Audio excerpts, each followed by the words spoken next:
Welcome to the channel. You're Reverend Dr. J.W. Morrison, theologist, New South Wales, Australia. Let's get into it. Listen to those native Australian birds in the background. Beautiful. The serial covert chameleon. People have a way of chameleonizing themselves. It's more of a pattern of behaviour, the way in which they go about their relationships. It'll always start off with a love bombing. Oh boy, I knew when I saw you, you were the one. As soon as I put my eyes on you, you were the one for me, all this sort of thing. It soon deteriorates, usually lasts about 12 months, and then some drama will happen or something will happen and they'll set up boundaries around you and try and condition you to the way in which their psyche works in a relationship. It can be called narcissistic. I like to put it into the sinful nature dimension, or the dark triad dimension, because these are variable and they're multiple, they vary, they work with the situation as it goes. They could be paranoid 1 minute, schizoid, schizotypal, dissocial. They could be emotionally unstable. They could be a borderline impulsive type.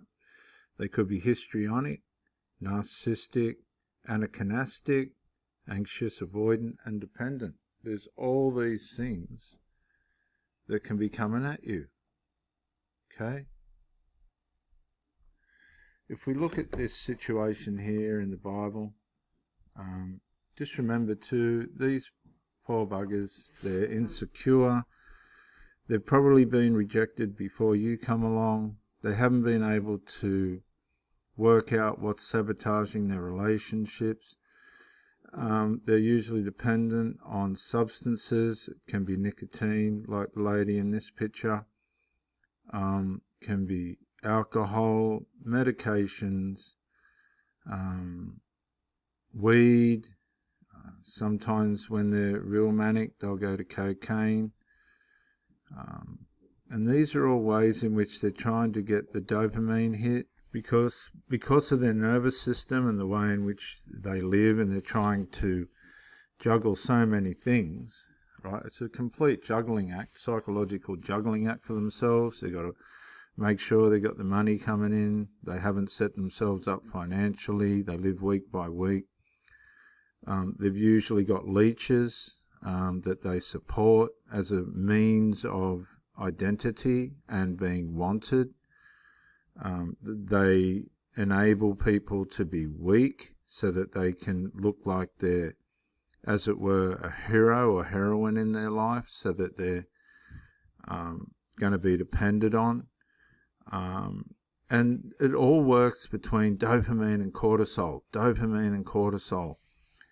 and it's a constant up and down. And they talk about peace and they talk about love and joy and these other things, but it's not real, it's not rational, because it's all based on substances. It's all based on feelings. It's all based on the manipulation of their sinful nature, which they haven't learned to navigate yet. See, a lot of people think you can navigate your sinful nature by rules and standards. That's impossible.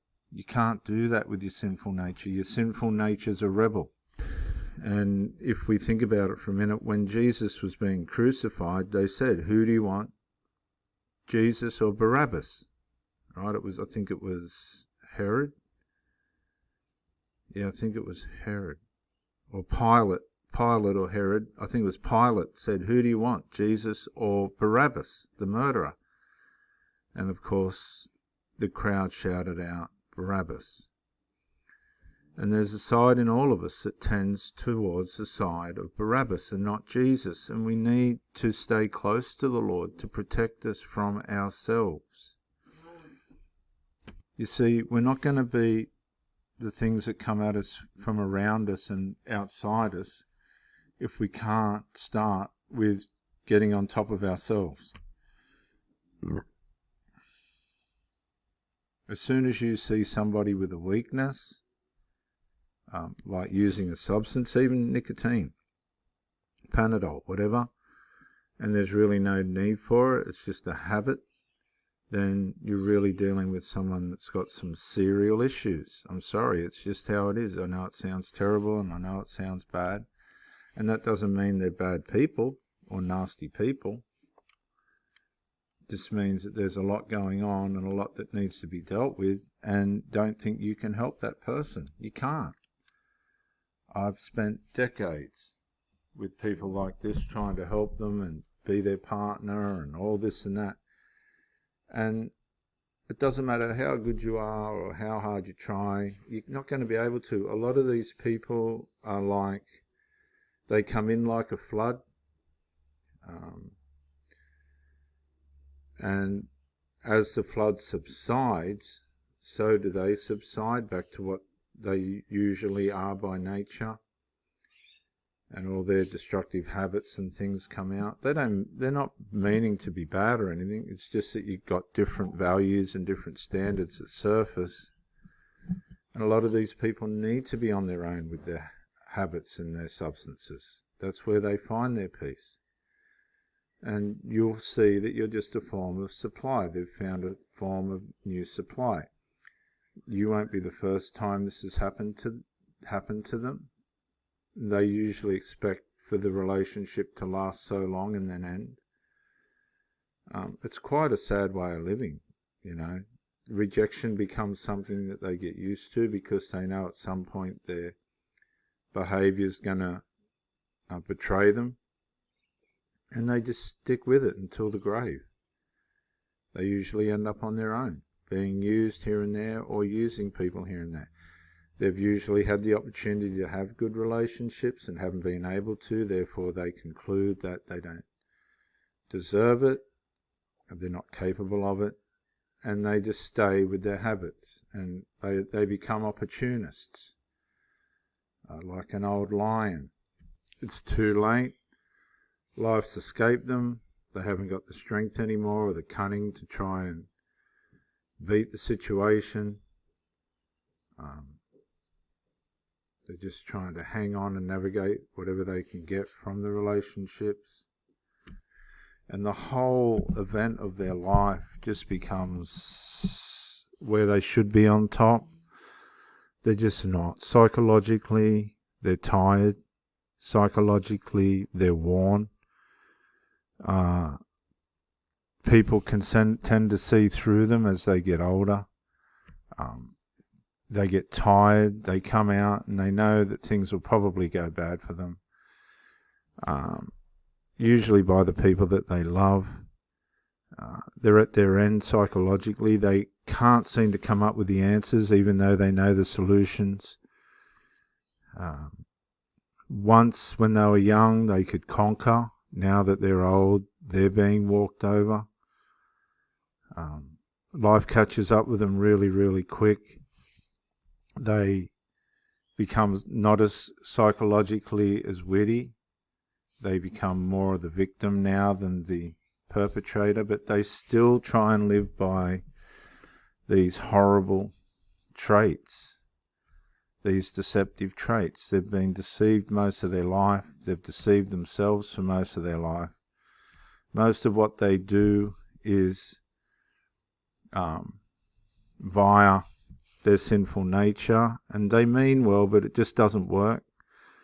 It's like this lion here. Look, he's had it. He's at his end. He's old. He's tired. He's trying to hang on. And for these poor people that are never found their way out of their carnal nature, and I've known dozens and dozens of these people, they've died before their time. They're still going to work. They're not getting anywhere. They've still got their hangers on. Nobody's helping them. They've been fooled for most of their life. They've been deceived by their drugs. They've been deceived by the people around them that they thought loved them. And they get old and they keep going.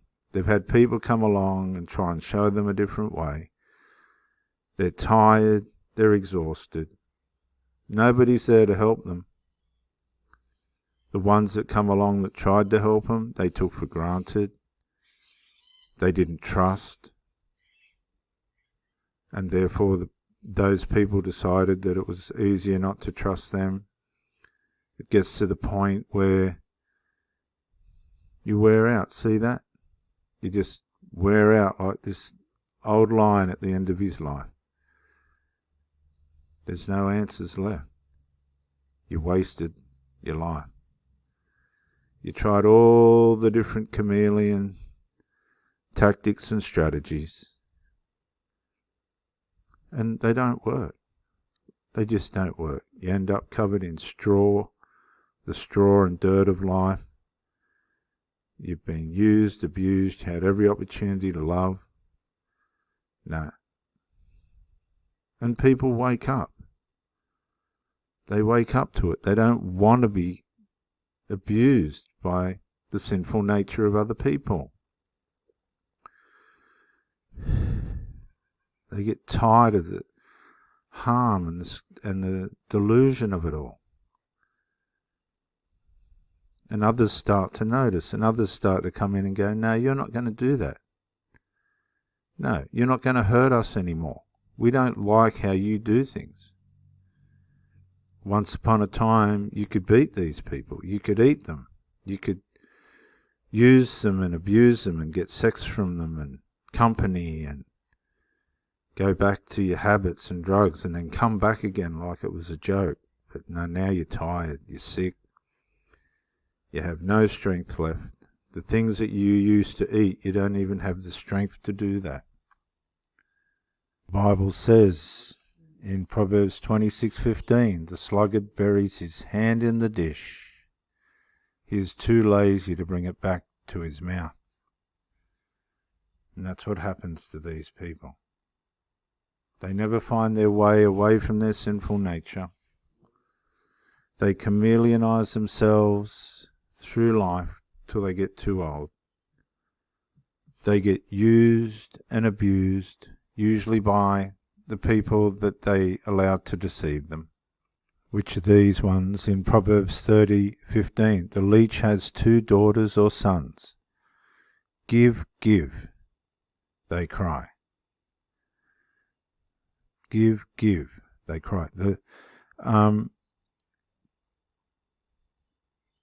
And this is just the way in which life works out for them. They just get robbed. They can't bring their hand back to the bowl. Life's gotten away on them. Proverbs 30:15, the leech has 2 daughters, give and give. Or 2 sons, give and give. 2 children, it doesn't matter. The horse leech has 2 children crying, give, give. Okay? They just can't, it's never enough. And these people have allowed these loved ones of theirs to use them and abuse them. And they just can't find love because they're always split between their addictions, between their habits, and between the love that they're trying to have. And as I said, they just lay down the things that they thought, all the strategies that they tried to use as a chameleon, they thought that they could put over. Now, people are waking up to them. They're being knocked down. Their prowess is gone. They level out. Instead of, having the A-grade supply, they're down at the wreckers, down at the $2 shop, scurrying and scuffing through there. Their money's been spent on all their substances and rent. They've wasted not only their money, but their life. Never really amounted to anything. That's why it's no point sitting around worrying about what, your sinful nature person is doing. They're just going through the same old cycle. They did it before you come along. And they keep trying and trying and trying. And they keep getting hurt, and hurt. They're covered in sin. They're covered in shame. They're out of strength. They're psychologically damaged. They get any attention that they can get from wherever they can get it. They're in the $2 shop of people. They were up in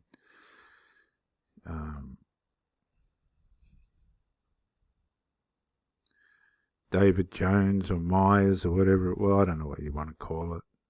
Crown Plaza shopping. Now they're down at the $2 shop shopping for the people in there. They got nothing left. They're tired. They're broken. Life didn't work for them.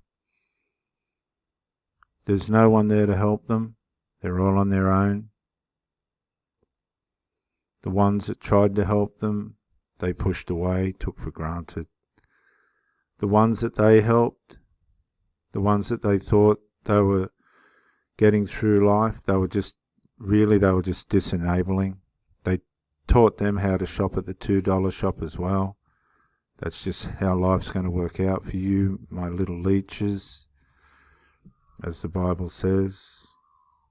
These people can't bring their hand to the bowl either. They've been taught the wrong way, and they just lie down. Everything was in their grasp,